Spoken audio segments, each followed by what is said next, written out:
So today we have a very special guest, and those of you that are listening now are probably at least somewhat familiar if you've gone on to annotated fall, thefall.org. You're going to see this name or any of the fall online community message boards, forums, websites.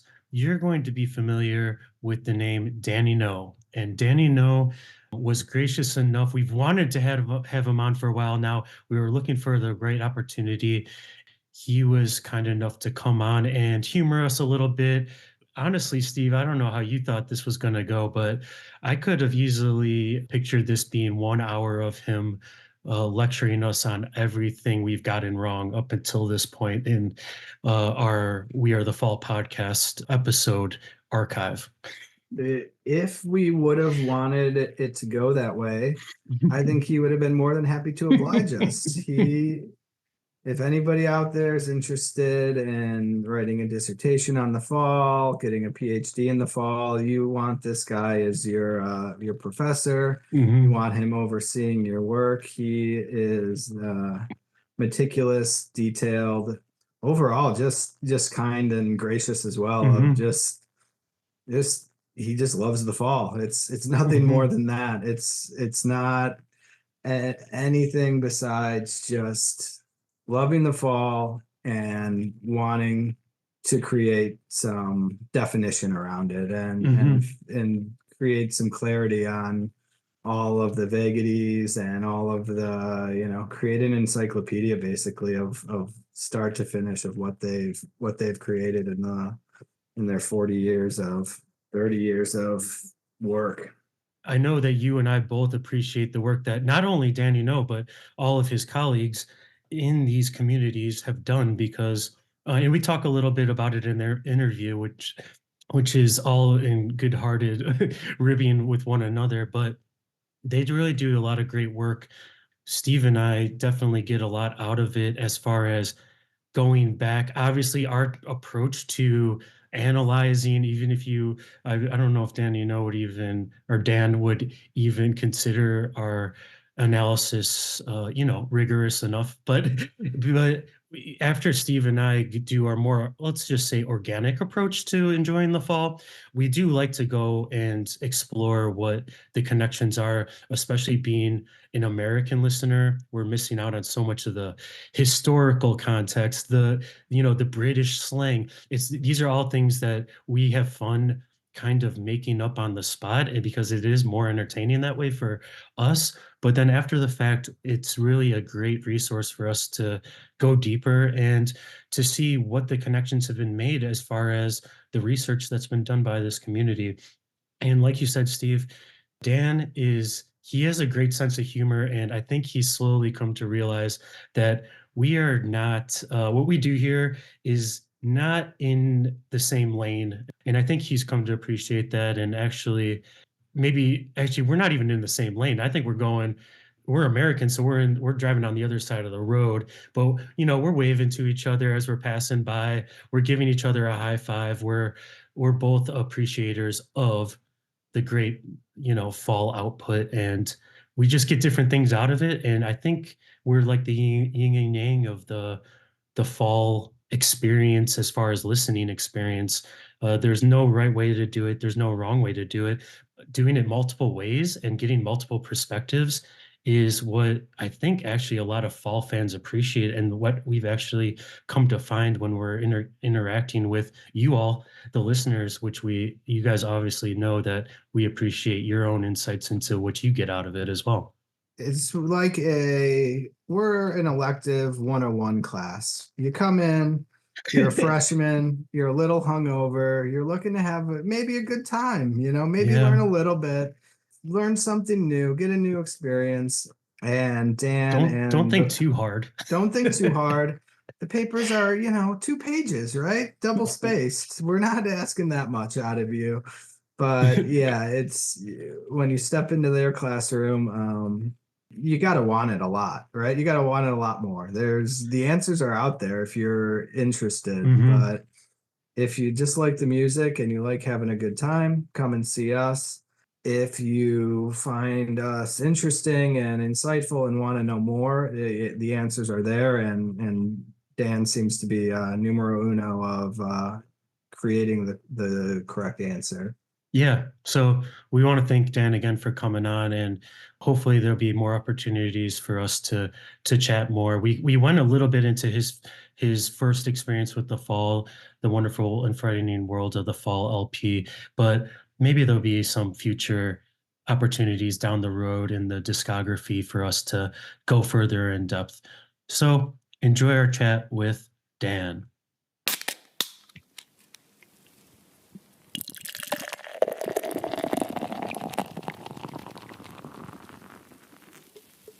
So we're just kind of wondering, what was your first experience with the Fall? How old were you? Did you get like introduced to the music, or did you just kind of stumble across it? Well, it's difficult to remember now. It's, I didn't used to be such a big documenter as I am now.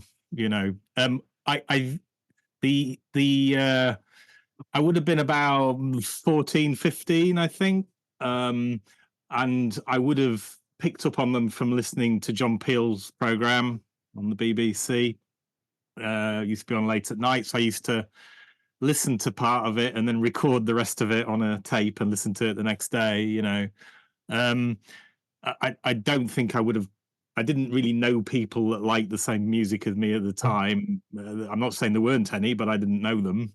Um, I so my kind of my early music memories are quite random. So I like Kate Bush. I remember loving Kate Bush. I had a lot of time for her stuff, and actually, some of her lyrics have similar concerns to some of Marquis Smith's lyrics. I think they had similar interests. Don't write music at all the same, but you know. Right. And I used to go to the public library and pick up records from there, and which meant I found stuff that just looked interesting. So I liked early Pink Floyd, and I liked Jimi Hendrix a lot. I Howling Wolf, John Lee Hooker. I used to still love them.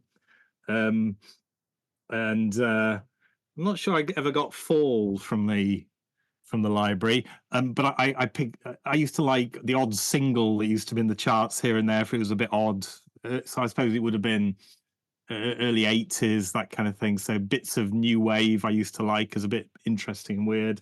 I had no context for any of this. I just used to like stuff if I liked it. That I suppose the advantage of finding this stuff more or less on my own, and I didn't have to think about what was cool or not, you know, so I could just Right. like I liked.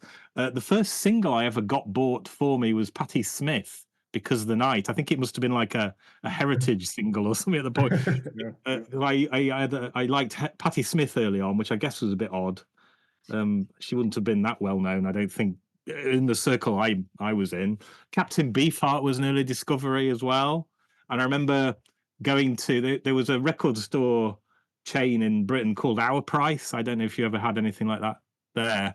And they used to have a local buying policy in the different stores. So you would go to one town and they'd have a load of psychobilly records and Yeah. that no other store would have. And I bought a Captain Beefheart compilation, and I'd heard some Beefheart on the radio, and I had that track on it, and I was listening to it, and I thought, this doesn't sound like that track I was listening to. And I worked out that somehow they used to buy a lot of cassettes. The cassette tape was in upside down, but Oh.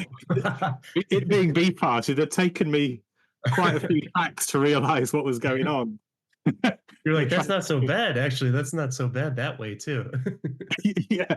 So I think so I used to find all kinds of stuff, and there was a lot of music I just really disliked. I'm a bit more I'm less fastidious or less open, less closed-minded now. But there was stuff I used to hate listening to.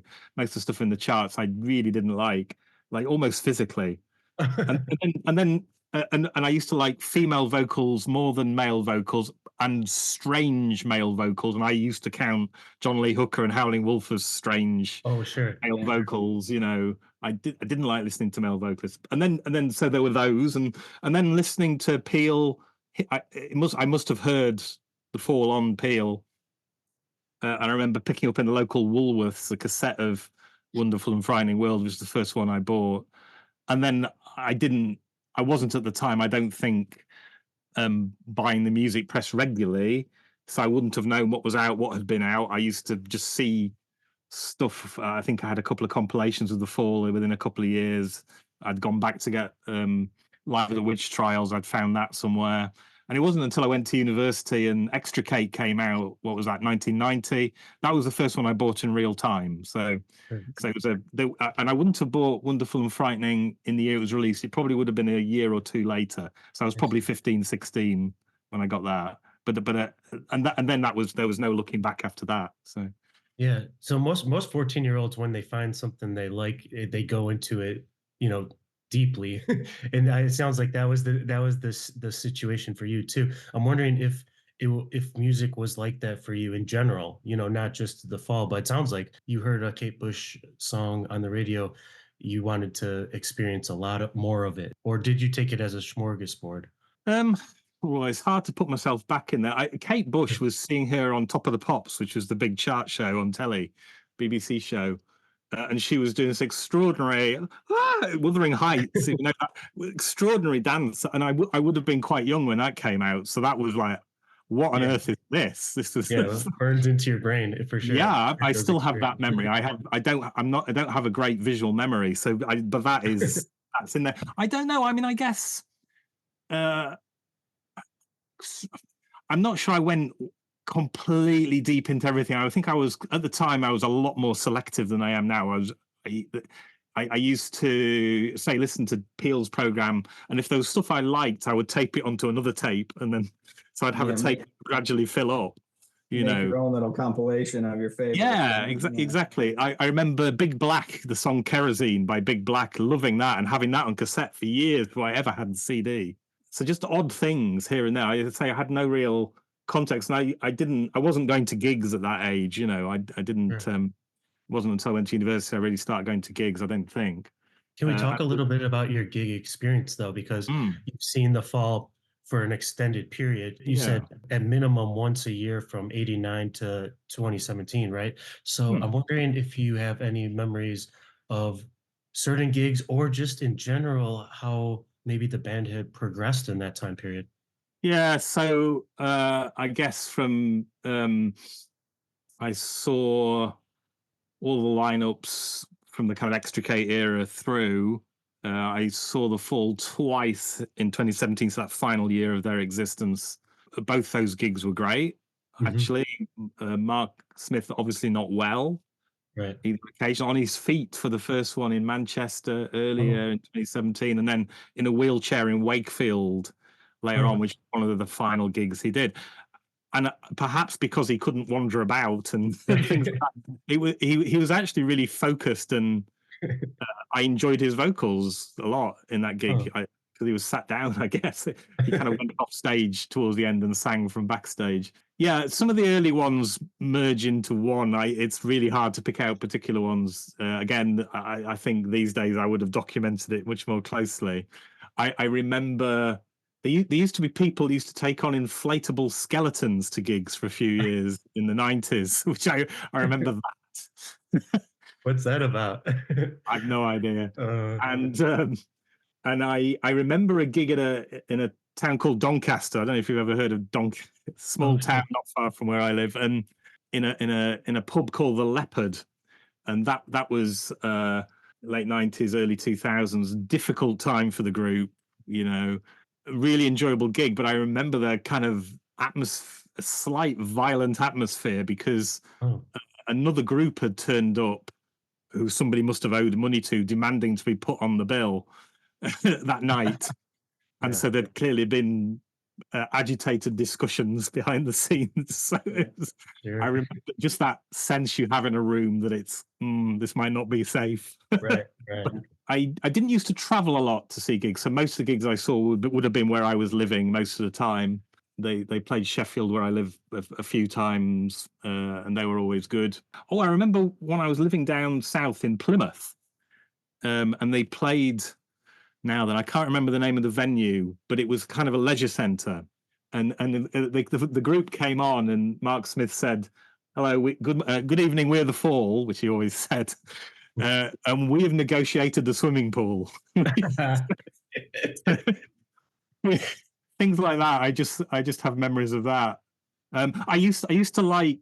He did it less in later years, I think, but certainly in gigs in the 90s onwards, they'd set up the stage a very particular way, and if you were down the front, you would Mark Smith's habit of gradually wrapping his microphone leads round everything. Oh, So they would all be set up really tidy and smart and carefully rolled and everything. Like, clearly had said, I want this perfect, get everything off the stage. It would be, spotless, this stage. And he would come on and just gradually entwine everything on the stage in his microphone.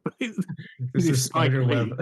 Yeah, it was extraordinary. Yeah, and I suppose, I mean, I've never played music on stage, but I imagine if you do lots of gigs playing, I mean, they never played the same gig twice, I guess. They never played the same set list twice, really, as far as I can tell. Mm-hmm. But it must get dull doing the same songs over and over and over again. And I guess that was a way of keeping it interesting, just to play little games on stage like that. But yeah, I have a real memory of just watching, fascinated as he'd get things more and more tangled up. It was great. I've seen all kinds of bands play all kinds of stuff in all kinds of contexts, and I've never seen anybody really behave the way he behaved on stage. Right. Extraordinary. Yeah. Turning up people's amps and messing with the sounds and things like that. Yeah. I mean, clearly the band hated that, and I think people feel that was just really annoying. It didn't bother me particularly, and in the end, I suppose it became part of the shtick, didn't it? It wasn't, he kind of felt he had to do it probably in the end. Mm-hmm. I remember Ben Pritchard, when he was on guitar, used to roll his eyes. He used to make a big performance of rolling his eyes, and you kind of think, well, I think you either ignore it or you just get on with it, don't you? It's just, but yeah, I remember Ben Pritchard rolling his eyes when that was done, but that it all felt like part of the show at that point. What's the band too? Doesn't the Fall were never a band that was moving around the stage, because Marky Smith was he was all over the place, so they were kind of in their set location. So it was probably, he had free reign. There was no one coming after him. I guess most of the bands I like are not bands that run about on stage. Sure. Doing kind of rockist maneuvers like that. I'm not saying none of them do, but generally speaking, I like bands that stand still. Mm-hmm. Just stand still and play your music. Yeah, and deliver. That's what the Fall did. They would be no posing on them, putting your foot up on the monitor or anything. You're there, you stand there, you play, and you get off. And that's how it should be. I don't demand to be entertained by these people. The music's enough. Have you come to appreciate the band more, or how has it changed over the years? You've done a ton of research. Do you appreciate each song more, or are you kind of like, well, I know all the details and I can't listen to it the same way as I used to? Well, yeah, you really can't listen to things the same way. Well, twice anyway. I think you always listen to things differently over time. Yeah, I've had this kind of debate with people. Some people feel that digging too deep into the texts, if you like. I don't have a musical mind. I can't write about music, so I do what interests me and what I'm good at doing. Some people feel that it takes the magic away. People have definitely said that to me. I don't feel the same. I don't feel the same about magic. I'm a more rational brain than that. I don't really care what anyone else thinks either. But yeah, there's definitely some people for whom who are not interested so much in what I'm interested in, the words and the text and how it's been written and how the vocals go, whereas I am. There are definitely people who just don't listen to the Fall like that, which surprises me, because I kind of feel like that's a big part of what the Fall are, how he wrote, what he wrote, and how he sang, and that. But that's fine. And some people take that position. That's okay. But I am interested in that, so you have to suck it up. That's kind of how we've taken our journey. Is we're taking it from a surface level. We listen, we have fun, and we kind of go off on what we think is going on, and then we look online and we find tons of your research and we find out what it actually, means, or, and it's a lot of fun to kind of play off of that and experience it in two different lights. Yeah, but imagine But what it's yeah, like for me listening to you do these. I'm just Oh, getting yeah, you shouldn't. eclectic. It infuriates me. You should not. You should sure, not. yeah. When we And finish this, we'll I spend a think couple of hours correcting all your errors. that's the best part, is like we go in so blind, we don't even necessarily listen ahead too much, where we're like, oh, we know what's coming, it's like, this is the album we're going to listen to today, and we'll see what happens in our head, and then you kind of find the answers as we develop. That's fine. It annoys me, but it's not your job to entertain either, is it? It's kind of, and not everyone's gonna not everyone comes at it like I do, and it's fine. I do have a sense of humor about it, really. I like We to do. pretend I don't, but We do appreciate it. it's kind of, so what I do is absurd in a way, really. There are a lot of people who say I pay way too much attention to stuff that doesn't bear that amount of attention, and perhaps some of it doesn't. But there's, just to circle back to an earlier question, I think what I've found in really digging in, over the last decade or so, really, I always used to do a bit of it, but really intensively over the last decade or so, I think one of the things we have found is that there is more to his lyrics than anyone thought. I think that people knew that he'd, borrowed bits from here, or that was a reference to some event or some person, and there would be some private knowledge that people would have. So people were aware of that, but nobody really, before we started doing this annotated fall stuff, and Chris created the site, and that gave me a kind of a place to go and do this. I had permission to do it. Nobody really had discovered the extent to which his lyrics are collages of a lot of his. He didn't write the same way over all those years. He wrote differently, and there's good lyrics and less good lyrics, and lyrics that were clearly tossed off quite quickly, and others that he's clearly spent a lot of time on. So fine.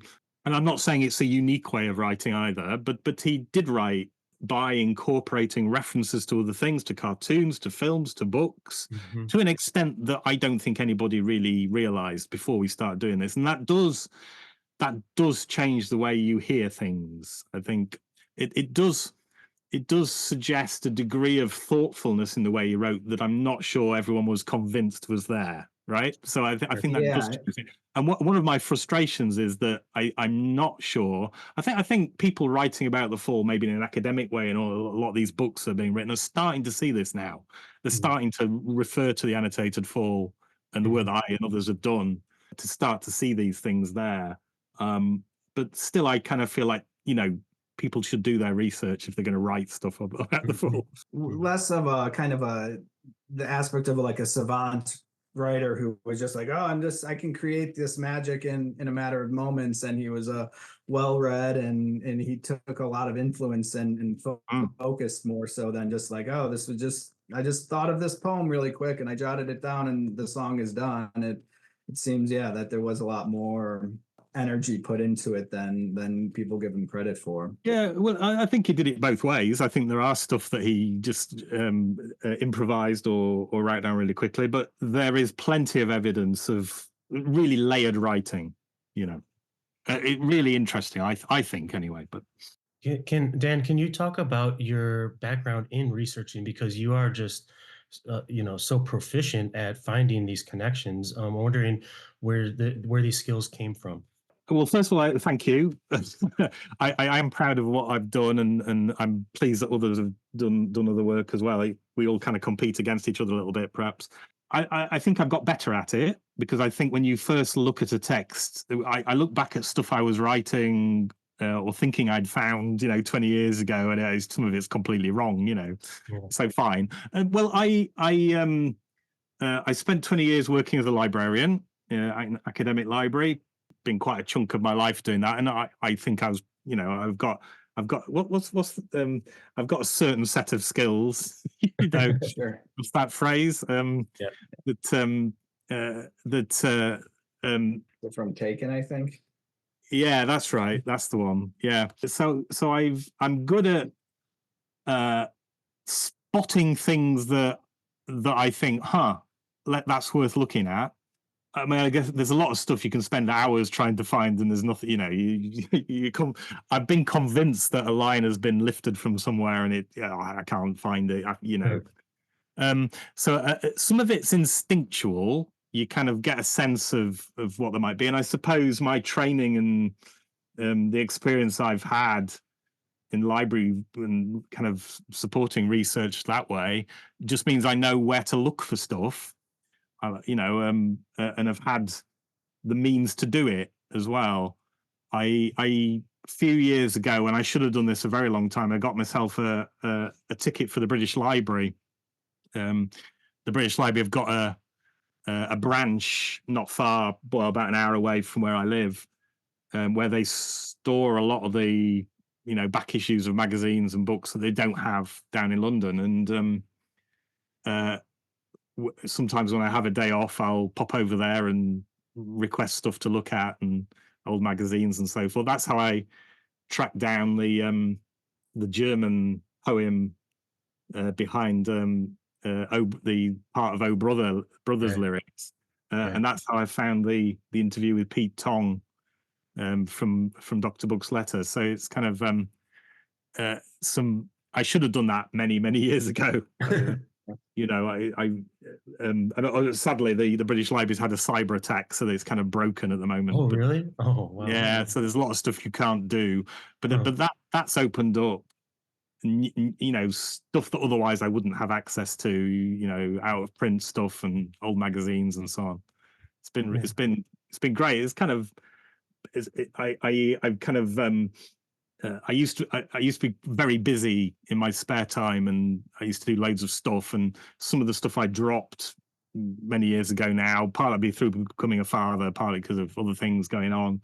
So I kind of ended up with a bit more time to do on other stuff. So I thought, well, nobody else seems to be doing this. Let's do this, So Yeah, I'm wondering.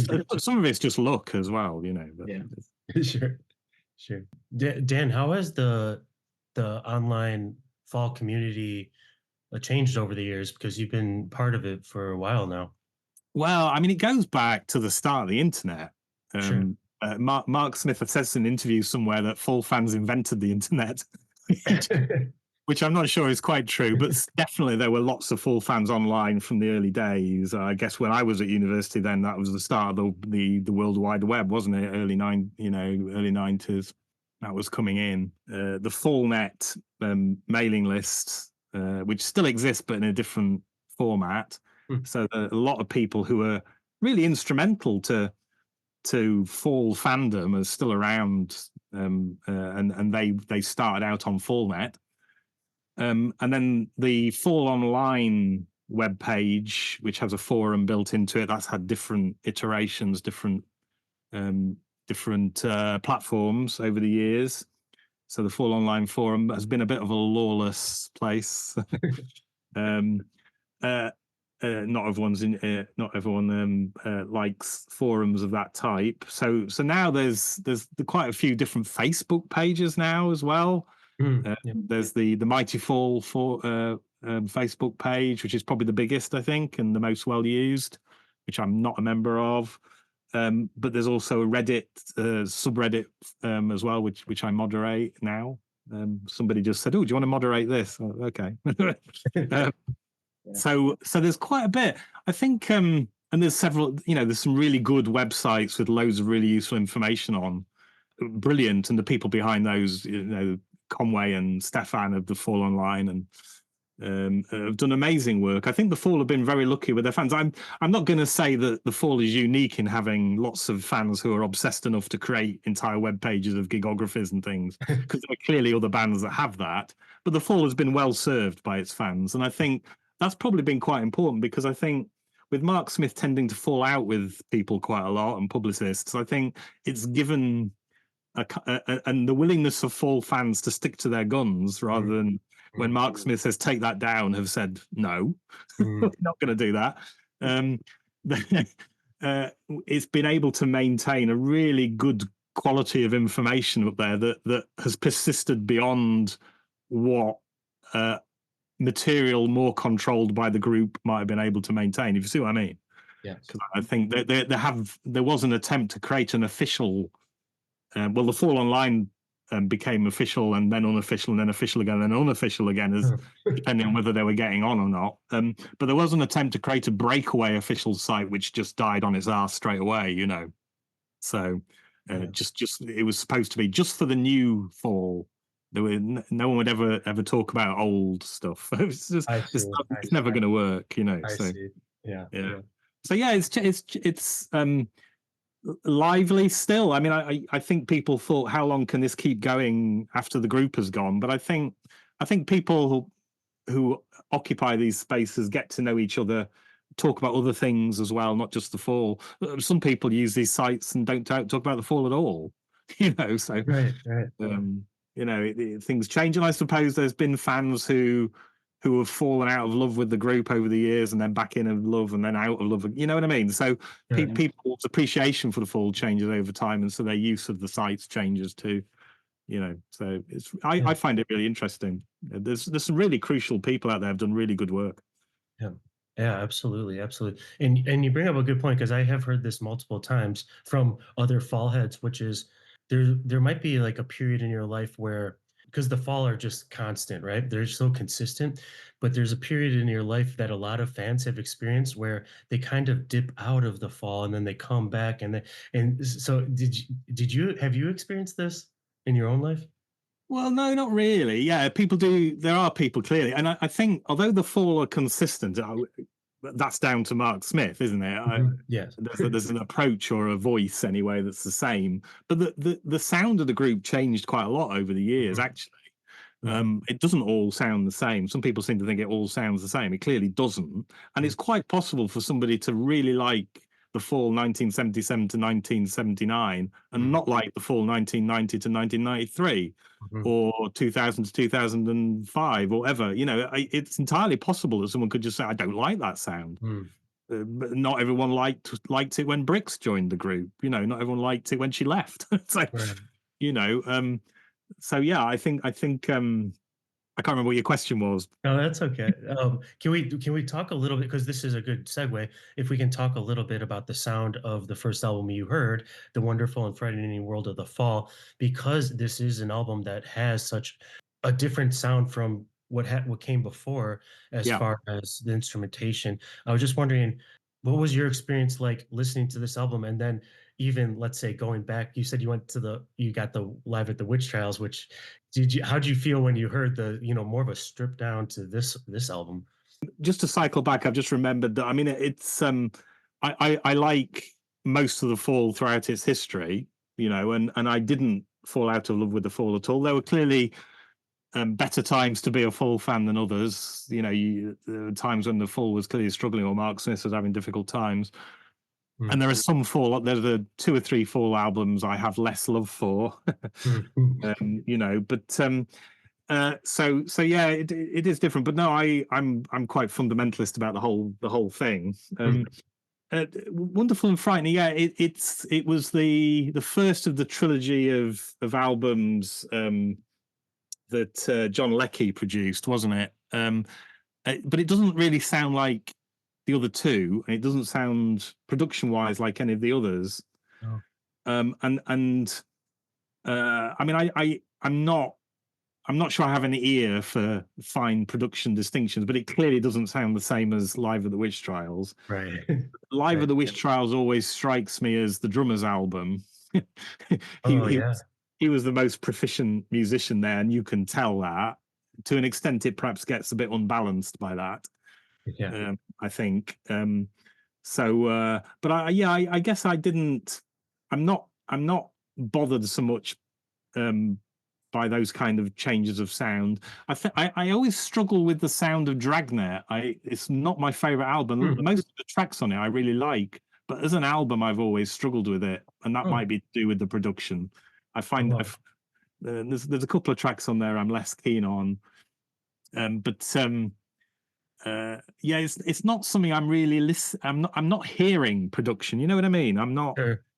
Yeah. I'm not generally hearing it. I mean, there's other albums where you feel like it sounds like it's been recorded underwater or something, But there's a bit of that. But I guess I don't have enough of a musical ear for it to bother me enough, you know? Sure, sure.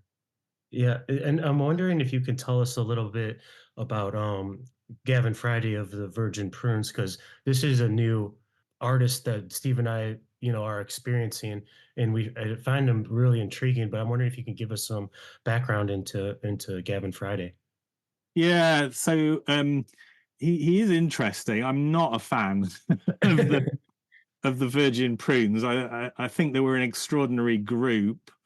The way they dressed, they were very. I never saw them live. Uh, Irish group, closely connected. I think through Gavin Friday's brother. I'm not sure the details Hmm. to U2. I think they have connections to U2. Oh, yeah, Irish. Um, yeah, I think they came out of the same scene, or there's some family connection. I can't remember in detail, but it's a bit like if you don't like Marky Smith's vocals, you're going to struggle with the Fall. I think if you don't like Gavin Friday's vocals, you're going to struggle with Virgin Prunes, and that's where I am with it. I'm not. Yeah. I'm not a huge fan, but I think it seems like I think I was rereading recently what Steve Hanley was saying about the Virgin Prunes, and he was noting that they were kind of cross-dressing on Mm, stage in a way that was probably quite confrontational to some audiences at the time, which is I think interesting because he describes them as all quite kind of burly blokes. mm, mm. So you wouldn't have I think if you were an audience member who had trouble with that kind of image, you'd be thinking twice about having a go. So it's all to the good. Challenging preconceptions and prejudices like that. But clearly the Fall and the Virgin Prunes got on and found an affinity and were friends, I think, by the sound of it. Mm, But I couldn't tell you any more about the group than that. mm.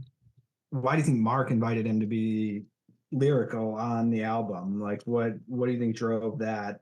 He doesn't seem like he wants to share the microphone all that often, and all of a sudden he invited a new guy to come in and sing.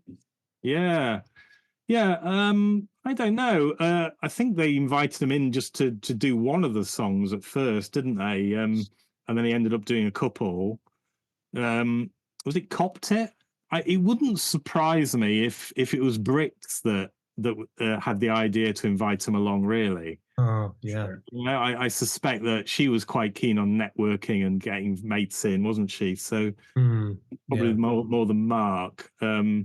I kind of feel like it probably would have been her idea. I don't know that for That sure. does. I can't remember if she said anything about it in her book. I can imagine them feeling it was good for the atmosphere of recording to have somebody different in the room sometimes. Sure. Do you That does think make sense, doesn't it? Like that Bricks would bring like Bricks brought in I'm forgetting the artist now that did the Perverted by Language and this album cover, right? Yeah, Klaus. Yeah. Klaus, yeah. And so she did seem like she was making these connections for the band in some way. Mm. Yeah. Well, I'm not entirely sure how you pronounce his surname. Kasten Skjold, isn't it? Yeah. Skjold, who was an old friend of hers from when she was at Bennington College in Vermont, and he was the drummer in her band Banda Dratzing Mm, at the time that she'd yeah. formed. Um, so she clearly got him on board as well. And of course, when Marcia joined, she knew Marcia as well. So she Bricks brought allies in, I think, Right. Right. to work with her, didn't she? So that's pretty clear, I think. Absolutely. do you think she had a good influence on the Fall, and just kind of her drive for maybe commercial success that they Mark wasn't necessarily seeking but wanted, and his kind of principles were, I'm not going to change anything to find more success, but you better appreciate me, and versus her aspect of let's change up what we're doing and see where we get. I'm one of those people that just feels it is what it is, and I'm not one who would say that. I don't think she had a bad influence on the Fall at all. She clearly brought something that changed the Fall. Hmm. I enjoy what she brought, and I enjoy how the Fall sounded. I guess not everyone went with that. I also think that Mark, had he really not wanted to do it, wouldn't have done it. she clearly is and was ambitious, and wants a hearing for her music and what she does. That I think is pretty clear. Mhm. I also feel like if you read all the accounts from group members, it feels like there'd been a frustration that they felt the group could do better commercially than it was, and I'm sure that Mark thought the same.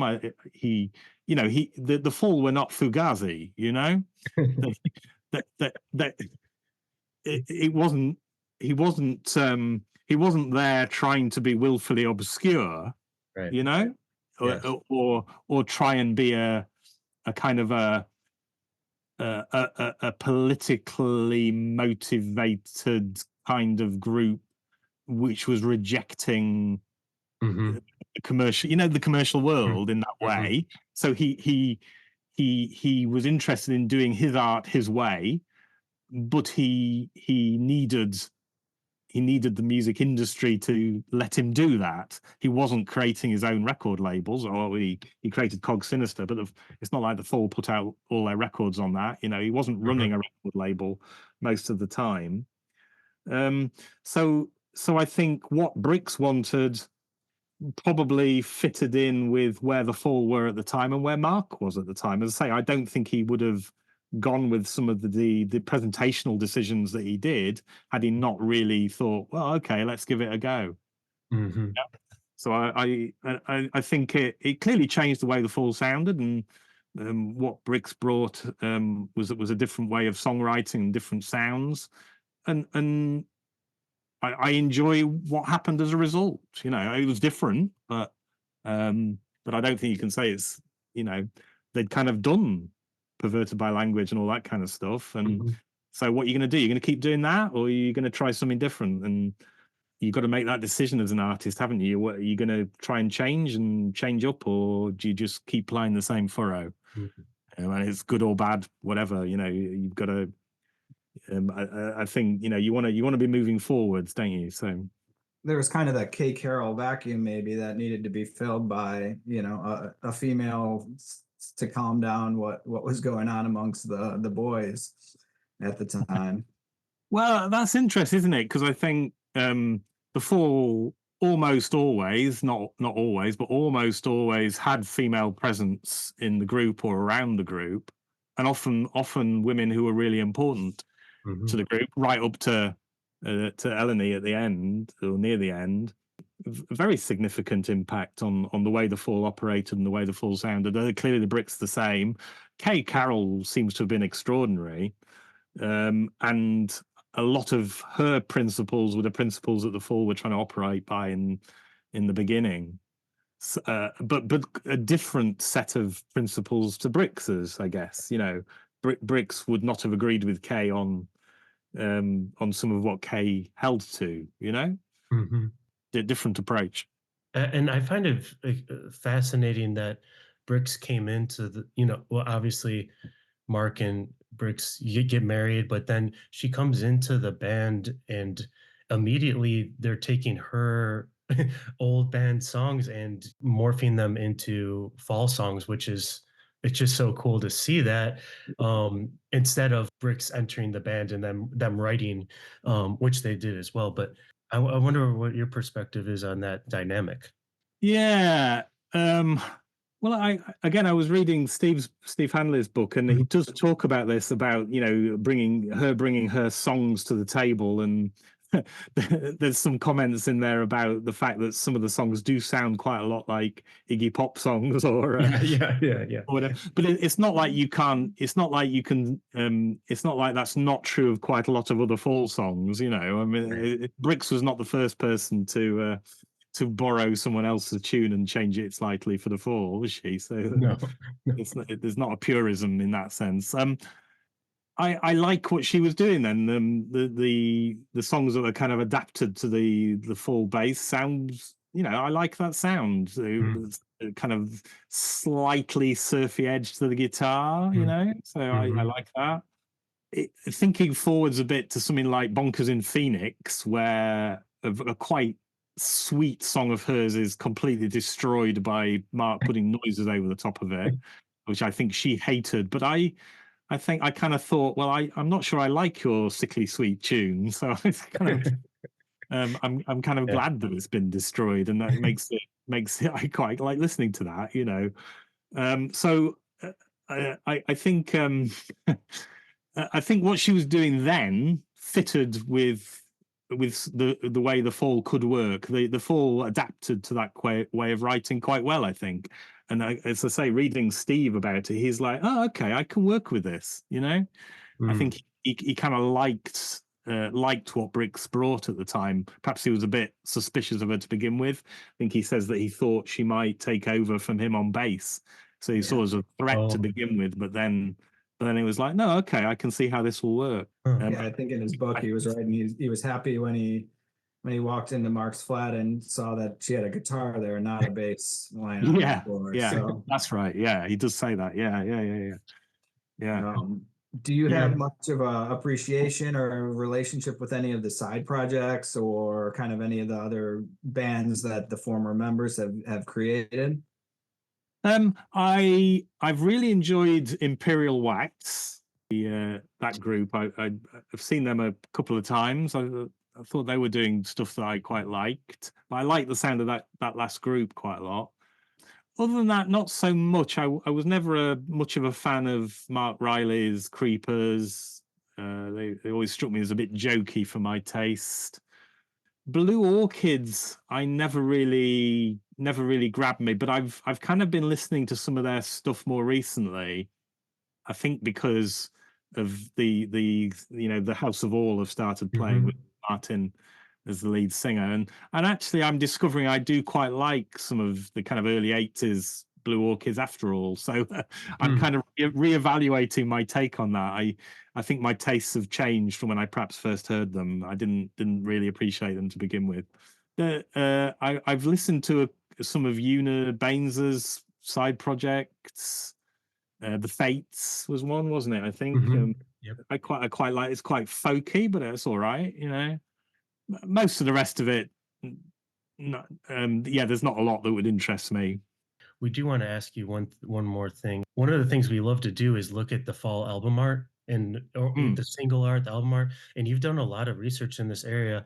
And I'm just wondering if you can tell us about some of your favorite album art and like, or maybe even some tidbits that you've uncovered. Oh, blimey! Honestly, let's bring up a discography and have a look. Yeah, yeah. Um, There's so much to do. There's so much to uncover. there is quite a lot there. Let's think. Well, there's some there that are more interesting than others. I did a lot of work on the cover of SAT's GB from 2011, which has got a bit of a collage cover. Mhm. And in fact, there were 3 different iterations of that cover published, and I've done a blog posting identifying most or the majority of the sources of those Mm. images. And that's not an album I actually like very much. So in a way, I've put more energy into the cover than I have into the actual. I think again that's the production issue with that album. Sure. It feels a bit submerged, that album. Mhm. So I think I quite like what I've been able to. The images from that come from all over the place and from completely incongruous places. A lot of it comes from the New York Times and from a 1950s magazine called Mail, on one of the earlier iterations, which I managed to track down miraculously. I think looking at some of the earlier ones, Dragnet, I like the cover of Dragnet just as a piece of work, black and white, butterfly and spider. But I think what adds to that is that when we were looking at the lyrics for Spectre versus Rector on the annotated fall, somebody had discovered that some of the lyrics are borrowed from a Roger Corman movie, and of course Roger Corman's mentioned in the lyrics. And I went and watched the movie, and at the beginning of the movie, I think it's the Haunted Palace, there's an extended kind of opening credit sequence with a spider spinning a web, and a butterfly flies into the web. Oh, yeah. And it is so clear that Yeah. imagery is the basis of the cover of Dragnet. The film was shown on British TV shortly before they would have needed to finalize the artwork. Oh, cool. I think it's Tina Pryor's artwork, but she clearly was instructed or saw that movie, or Mark saw the movie and said, "I want you to do this kind of image." And I just love that, the fact that that was taken from a film which actually forms part of the lyrics of one of the full songs. The classic, of course, is Hex, which is kind of anti-album cover, isn't it? It just scribbled so on, which I'm not sure we'll ever get to the bottom of all of that. But it's so fun. Yeah, and just a singles cover, the Oh Brother cover, Yeah. with kind of Nazi salutes and an image of a drum, kind of a striped drum, which is clearly taken from the tin drum, which is Gunter Grass, isn't it? Wrote the tin drum, and that imagery comes from that. And because there's in the song "Oh Brother," there's elements of Nazi imagery as well. It's kind of interesting.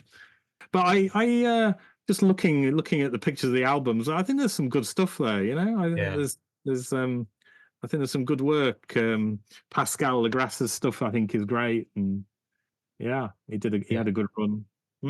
I mean, even some of the singles that are, or even, can you tell us anything about the Outlier, which is "Couldn't Get Ahead," Roland Danny cover, which is the photo of Mark in the, what looks like an office, you know? Yeah, he's got yeah, I'm just yeah. So well, it looks to me that it's the office in which they filmed. It might be the same office they filmed Ghost in My House, Video. or Cruisers Creek. Maybe I'm thinking of that. It might be. So I don't know which office that is exactly, whether it's the Falls office or whatever. There's a whole bunch of stuff in that picture. There's a packet of biscuits and various bits of paperwork that it's quite hard to make out. Right. So I'm not sure I can tell you a huge amount about it. The back of it is the photo of the group, again by a lake, which is in Prestwich. You can go and stand almost at the same spot and work out where they took that. Have you ever taken a walking tour to find some of the either the buildings or the sites that some of them are from? Yeah, I have. Yeah. There's a photo of Mark taken under a railway bridge in Salford. There was a photo session in a pub, or an interview in a pub, in which I think Kevin Cummins took some photos there. And just round the corner from the pub, there's a railway bridge under which a photo was taken of Mark against a lamppost. And I managed to track down, because I thought, well, that looks like a railway bridge. So I managed to track down which railway bridge it was. And then on a trip to Salford and Prestwich that I made on my birthday one year, I just thought I'll go along and do a bit of a tour of fall-related sites and track down this lamppost. And I thought it'd be quite funny to try and work out from where Mark was standing against the lamppost exactly how tall he was. I was standing underneath this railway bridge with a measuring tape. It's a ridiculous thing to try and do, but it was funny. That's a good way to spend a birthday, though. Well, it was. I just took a day off. There was an exhibition in Bury art gallery of fall-related artwork, so I was really going to visit that. So but on my way, I went and had a look at the mural of Mark on the side of the chip shop in Prestwich, and there's a couple of other pictures of him down a back alley in Manchester, and things like, and a few places where he had his photo taken and things like that. The building on the front of the How I Wrote Elastic Man cover is no longer there, but the kind of church hall next to it still is. So I got a photo of, so yeah, I've done some of the geeky stuff like that as well. Yeah. What was your best guess? How tall do you think he was? Oh God, I can't remember. He was quite tall. I can't remember what I came out with. Well, Dan, thank you again for taking the time to chat with us. This has been really fun. No, glad to do it. Happy to speak to you. Yeah, thank you for all your research. It's fun. Yeah. Yeah, well, and despite what I say about listening to your initially uninformed take, I think that's a good way to do it, isn't it? It's kind of it becomes a kind of, wow, this sounds like this, and then you can go away and find out what it like, what it Yeah. maybe is later on. We don't always know what these things meant. We try not to give up before, just make fools of ourselves completely. We'll go back and we take criticism well. So thank you for participating in what we do as well. It's fun to actually realize, yeah, we're just a bunch of fools. It's okay. Yeah, well, I've been laying off you. I might now I've met you. You'll get it in the neck now. Yeah. You send us your list of corrections, it'll be like a phone book. It will. Yeah, it will. But no, we do appreciate it a lot, and actually, we have been appreciative of the fall community in general. Being overall, I mean, it's just a lot of interesting people that we've been able to connect with, and it's been so fun and worthwhile to chat from people all around the world that are, just fans of good music like this. So No, well, I'm glad that's been your experience as well. I guess you get into this and you think, are people going to like what we're doing? And yeah, but yeah, no, I'm glad that people have gone with it. Yeah, well, I'm thanks again, definitely Dan. listening along. So Okay, thank you. Well, thanks again, Dan. Enjoy your Chinese. Well deserved. yeah, thank you. Cheers. Bye. Cheers.